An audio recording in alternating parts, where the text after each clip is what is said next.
اللہ اکبر۔ شیخ صاحب الدین کہتے ہیں کہ میرے مریدوں جمع ہو جاؤ، میرے مریدوں جمع ہو جاؤ۔ دیکھا اس نے کیا کیا، دیکھا اس نے کیا کیا۔ اگر کسی کو مریدی سیکھنا ہو قطبالدین حیدر کے اس مرید سے مریدی سیکھ لے۔ جو مانگنا ہو اپنے پیر سے مانگو، جہاں رہو وہاں ملے گا۔ خیر خواجہ حیران عبید اللہ رضی اللہ تعالیٰ عنہ جب بلند مرتبے پر فائز ہو گئے، اس لیے کہ آپ مادر ذات ولی تھے، آپ کا قلب روشن تھا، آپ کے قلب کا برتن جو اس میں تیل بھرا ہوا تھا، ساری چیزیں درست تھی، اس میں بتی پڑی ہوئی تھی، صرف اس میں آگ روشن کرنا تھا، دیسرائی جلا دینی تھی۔ اور جیسے آپ کہتے یعقوب چرخی نے دل کو روشن کیا ہے، ماچس کو جلا دیا ہے، نگاہ ناز سے نور کو بھر دیا ہے اور کمال پر بہت کم دنوں میں پہنچا دیا ہے، تو مریدوں میں یہ ہوا کہ بھائی کیا ہوا، ارے ابھی آئے چند دن ہوا اور ان کو اتنے کمالات سے نواز دیا گیا۔ کہا اگر مرید ہونے آنا ہو تو ناصر الدین عبید اللہ احرار جیسا بن کے آؤ،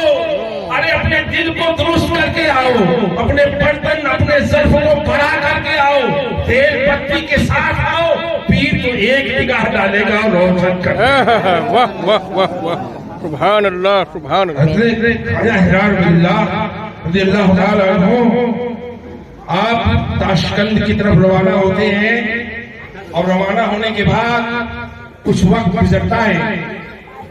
آپ پر یہ القاء کیا جاتا ہے آپ کے دل پر کہ اے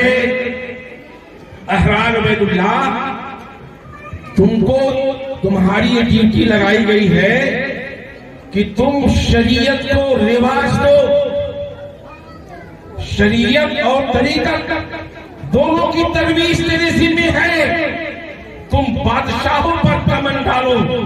تم بادشاہوں پر تصرف کرو، اور بادشاہ جب قبضے میں آئیں گے تیرے غلام بنیں گے تو ان کو کہو کہ شریعت کا قانون نافذ کریں، شراب بند کریں، حرام خواری بند کریں، نمازوں کے پابند ہوں اور رعایا کو نمازی بنائیں۔ تم بادشاہوں پر اپنی کمندیں ڈالو۔ مرزا عبداللہ کے پاس آپ پہنچتے ہیں تو ایک امیر ملنے جاتا ہے، کہتے ہیں امیر سے کہ مرزا عبداللہ تک جو بادشاہ ہے اس تک میری بات پہنچا دو کہ خواجہ حیران عبید اللہ تم سے ملنا چاہتے ہیں، تو وہ مذاق اڑاتا ہے، آپ کے دل پر ناگواری گزرتی ہے، آپ گھر آتے ہیں اور گھر آ کے مرزا عبداللہ کا نام کالی روشنائی سے دیوار پر لکھ دیتے ہیں اور اپنے تھوک سے دیوار سے اس کا نام مٹا دیتے ہیں، جیسے مٹانا ہوتا ہے کہ اس کا نام و نشان مٹا دیا جاتا ہے، واہ واہ، اس کا نام و نشان مٹا دیا جاتا ہے۔ اور ابو سعید مرزا ترکستان کے والی کو خواب میں آپ کو دکھایا جاتا ہے اور آپ کا چہرہ دیکھتا ہے، بے قرار ہو کے وہ چل لیتا ہے، اور چلنے کے بعد آپ کی بارگاہ میں آتا ہے۔ آنے کے بعد پتہ لگتا ہے کہ وہ آپ سے ملنا چاہتا ہے، آپ حجرے میں چلے جاتے ہیں، بے قرار ہو کے حجرے میں جاتا ہے، وہ وہی چہرہ پاتا ہے جو آپ کو اس نے خواب میں دیکھا تھا، قدموں پہ گر جاتا ہے، اور قدموں پہ گرنے کے بعد کہتا ہے سرکار میں آپ کی غلامی میں آ رہا ہوں، مجھے حکم دیا گیا ہے ان کے مرید ہو جاؤ۔ اور ابو سعید مرزا مرید ہوتا ہے اور آپ کہتے ہیں جاؤ عبداللہ کے تخت پر بیٹھ جاؤ، اور میں یہیں سے بیٹھ کر مراقبے میں یہیں سے تصرف کروں گا، تمہیں فتح مبین ملے گی اور تم بادشاہ بن جائے۔ اس کے بعد جیسے ہی اس کو فتح ملتی ہے، تخت پر بیٹھتا ہے تو بابر 1,00,000 فوج کے ساتھ اس پر چڑھائی کر دیتا ہے، 1,00,000 فوج کے ساتھ۔ خواجہ حیدر عبید اللہ رضی اللہ عنہ کو پکارتا ہے کہ سرکار اب اس سے ہم کیسے بچے؟ کہے گھبراؤ نہیں، احرار تو تیرے ساتھ ہے، ابھی اس کا تحس نحس ہو جائے گا۔ ایک توجہ ڈالی ہے، ایسی وبا، ایسی بیماری بابر کے فوج میں پھیلی ہے کہ وہ گھٹنوں کے بل آ گیا ہے اور ابو سعید لجہ سے مفاہمت کر کے اور وہاں سے لوٹ گیا ہے۔ اس کے بعد سرکار خواجہ احرار عبید اللہ رضی اللہ تعالیٰ عنہ نے اتنے لوگ مرید ہوئے، اتنے بادشاہ آ کے جھکنے لگے کہ آپ کا یہ خود قول ہے کہ اگر میں مرید کرنا چاہوں تو کسی پیر کو کوئی مرید میں تو شریعت کو رواج دینے کے لیے مجھے بھیجا گیا ہے، اس لیے بادشاہوں پر میں نگاہ ڈالتا ہوں۔ دو آدمی ان سے ملنے آتے ہیں، جب آتے ہیں تو پتہ چلتا ہے کہ پیر صاحب تو بادشاہ کے دربار میں درباری کرنے گئے۔ ان کے دل میں کراہیت پیدا ہوتی ہے کہ اللہ اکبر، ایک پیر روشن ضمیر جس کا کام اتنا بڑا اور وہ بادشاہوں کے پاس جائے، اللہ والے تو بے نیاز ہوتے ہیں، بادشاہوں سے اسے کیا کام۔ اللہ اکبر، یہ سوچ کے کراہیت دل میں لے کے جب راستے میں جا رہے ہیں تو بادشاہ کے سپاہی دو چور کو ڈھونڈ رہے ہیں، کہتے ہیں دو چور تو بھاگے لیکن یہ دو صوفی صاحب نکل گئے۔ ان دونوں کو پکڑ لیا اور پکڑ کے بادشاہ کے روبرو پیش کیا کہ جیل خانے سے یہی دو قیدی فرار ہوئے تھے، سرکار ہم لوگوں نے تلاش کر کے آپ کی بارگاہ میں حاضر کر دیا۔ خواجہ حیدر عبید اللہ رضی اللہ عنہ نے فرمایا کہ بادشاہ رک جاؤ، ہاتھ کاٹنے کا حکم دے دیا تھا، ہاتھ مت کاٹو، تیرے سپاہیوں نے ہمارے دو آدمیوں کو پکڑ لیا ہے جو ہم سے ملنے گئے تھے، اس لیے تم انہیں چھوڑ دو، میں انہیں اپنے ساتھ لے جاؤں گا۔ اللہ اکبر، اور جب ساتھ لے کے آتے ہیں تو کہتے ہیں یہ بتاؤ تمہارے دل میں خیال گزرا تھا کہ وہ فقیر کیا جو بادشاہ کے بارگاہ میں بیٹھے، اگر میں بارگاہ میں نہ ہوتا تو تمہارے دونوں ہاتھ کاٹ دیے گئے رہتے۔ خواجہ حیدر عبید اللہ رضی اللہ تعالی عنہ کی ذات بہت ہی بلند ہے، یہاں تک کہ حضرت عبد الرحمن جامی جیسے بزرگ بہت بلند پائے کے ولی تھے، ایک دوسرے پیر سے مرید تھے، ان کی منزل ادھوری رہ گئی، ان کے پیر کا 39 سال کی عمر میں انتقال ہو گیا۔ اس کے بعد پوری دنیا میں سوچا کہ کون سب سے بڑا پیر ہے، اس کی بارگاہ میں جانا چاہیے، تو سب سے پہلے ان کا انتخاب خواجہ حیدر عبید اللہ رضی اللہ تعالی عنہ کا کیا۔ اور اس کے بعد جب پوچھے تو کیا دیکھا، ایسا کرو پھر سبحان اللہ، سونے کی کھوٹیوں میں اونٹ گھوڑے کھچر بدھے ہوئے ہیں، شاندار شاہانہ مکان ہے اور دسترخوان بھی شاہانہ ہے، ہزار لوگ کھا رہے ہیں اور لباس بھی شاہانہ ہے۔ اس کے بعد آپ کے دل میں کراہیت پیدا ہوا، ایک شیر دل میں نکل آیا، ایک شیر دل میں آیا کہ نہ مرد آنس کی دنیا دوست دارا، نہ مرد آنس کی دنیا دوست دارت، ارے وہ مرد ہی نہیں جو دنیا کا دوست رکھے۔ ارے یہ اللہ والے آپ کے سامنے دکھائی دے رہے ہیں، یہ کھاتے پیتے چلتے پھرتے آپ کو دین کی تعلیم دیتے دکھائی دیتے ہیں، لیکن کھاتے اس لیے ہے کہ جس کے اندر جو طاقت بنے اسے ہم ذکر الہی کریں۔ واہ واہ واہ واہ واہ واہ، ان کا کھانا عبادت کے لیے ہوتا ہے، اپنی تندرستی کے لیے نہیں ہوتا۔ اللہ اکبر، خواجہ حیدر عبید اللہ رضی اللہ عنہ کے لیے یہاں کھانا کھاتے ہیں اور مسجد میں سو جاتے ہیں، دل میں کراہیت پیدا ہوتی ہے اور فوراً آنکھ جب لگتی ہے تو تہجد کے وقت خواب کیا دیکھتے ہیں کہ میدان قیامت قائم ہے، میدان قیامت قائم ہے اور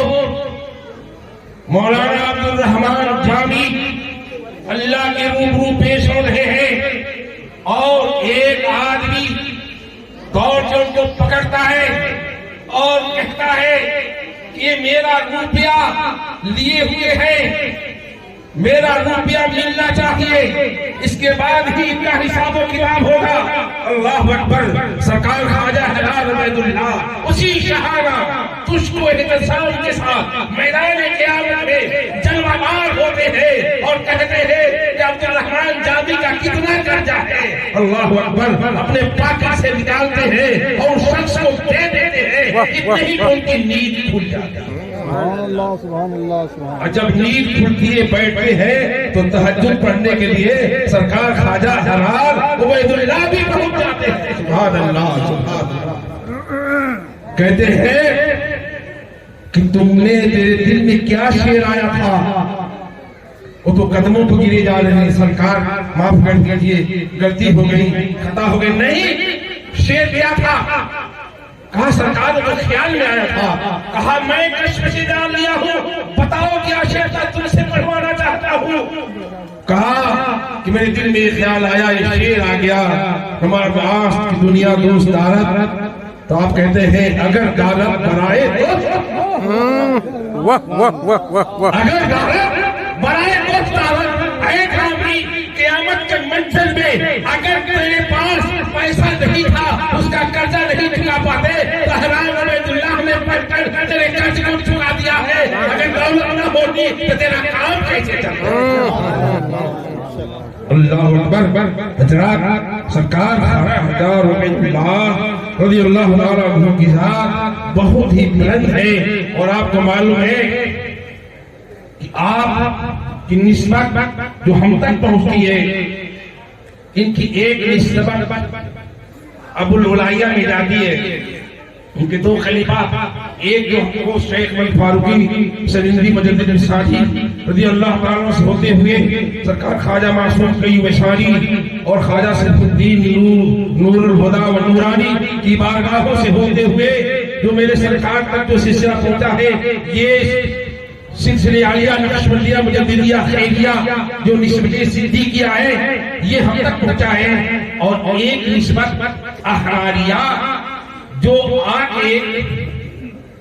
ابو العلا تک پہنچی جہانگیر کے زمانے میں، یہ بھی سرکار کے ثانی کا زمانہ ہے، بالکل دونوں کا زمانہ ملتا ہے۔ اس زمانے میں سرکار غریب نواز خود تشریف لائے اور کہا نقشبندوں کا تو حال بہت اعلیٰ ہے، سب طرف پھیل رہے ہیں، میرا بھی کام میں اپنی نسبت براہ راست تمہیں دے رہا ہوں، نقشبندی نسبت بھی رہے گی اور یہ چشتی نسبت بھی لے لو۔ وہیں سے ابو العلیہ چشتیہ ہو گیا ہے، لیکن اصل نسبت نقشبندیہ احراریہ ہی ہے حضرات۔ اور ہم یہ خوش قسمت ہیں کہ ہم تک یہ نسبت سرکار کے صدقے میں ہم تک پہنچی ہے، جو مستحکم ہے، اس کو مضبوطی سے تھامنے کی ضرورت ہے۔ ذکر کی جو تعلیم حضرت دیتے ہیں، اس میں جو نورانیت پیدا ہوتی ہے وہ ختم کیوں ہو جاتی ہے؟ بس آخری بات بتا دوں، فیض پہنچتا ہے، اگر غیبت ہو گئی، چنگلی ہو گئی، جھوٹ بول دیا اور امانت میں خیانت کر دی تو فیض رکتا ہی نہیں، جو پاس رہتا ہے وہ بھی چلا جاتا ہے۔ نسبت کی حفاظت کرنی چاہیے، اپنے کیفیت کی حفاظت کرنی چاہیے، آپ کیا بول رہے ہیں اس بولی کی حفاظت کرنی چاہیے، اور کوئی حرام لقمہ دل میں نہ اترے اس کا بھی خیال ہونا چاہیے کہ ہمارے نقشبندوں کا سیوا ہے، رزق حلال، صدق مقال، خوف ذوالجلال، یہ چیزیں جب جمع ہوتی ہیں تو باطل کی راہیں ہموار ہوتی ہیں، اللہ کی تجلیات میں آدمی کھوتا ہے، پھر مرشد کے وسیلے سے بغیر پیر کے کوئی چارہ ہی نہیں ہے، کوئی دور ہی نہیں ملے گا، آدمی بے دور ہو جائے گا، پیر سے دور ہٹے گا۔ اس لیے اللہ تعالیٰ کی بارگاہ میں یہ دعا ہے کہ گر گر کے تجھے پایا، مر مر کے یہاں پہنچا، چھوٹے نہ الہی اب سنگیت کا دی جا سبحان اللہ سبحان اللہ ہمارے آنے